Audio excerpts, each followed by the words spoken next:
एक सरदार जी की अपनी बीवी से लड़ाई हो गई।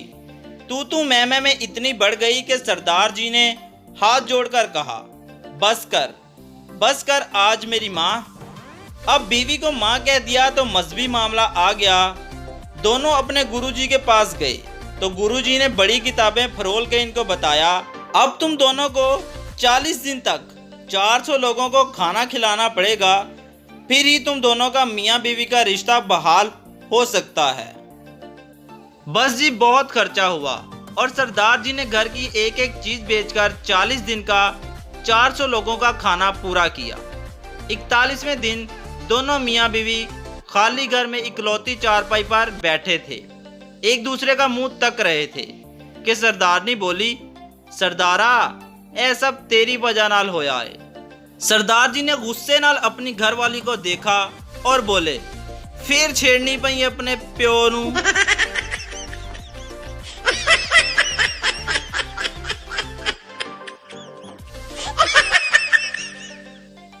एक आदमी सड़क पर जा रहा था कि इसने सड़क की एक साइड लोगों का जमकट्टा देखा।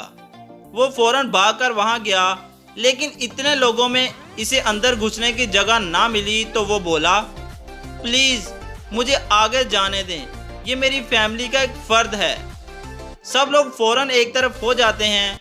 जब वो आगे जाकर देखता है तो एक गधा मरा पड़ा होता है।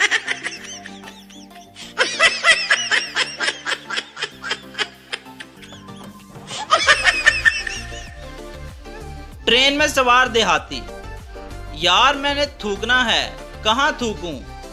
आदमी सोचकर, अगले आदमी की जेब में थूक दो। देहाती, अगर इसे पता चल गया तो? आदमी, जब मैंने तुम्हारी जेब में थूका था तो तुम्हें पता चला था?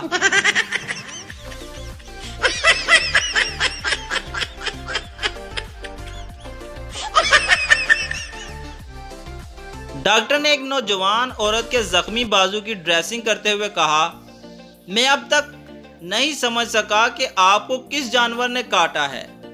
ना तो कुत्ते का काटा हुआ निशान इतना बड़ा होता है और ना बिल्ली का काटा हुआ निशान इतना छोटा। औरत ने जवाब दिया, मुझे किसी जानवर ने नहीं काटा, ये एक औरत के काटने का निशान है जिसने मुझे अपने शोहर के साथ देख लिया था।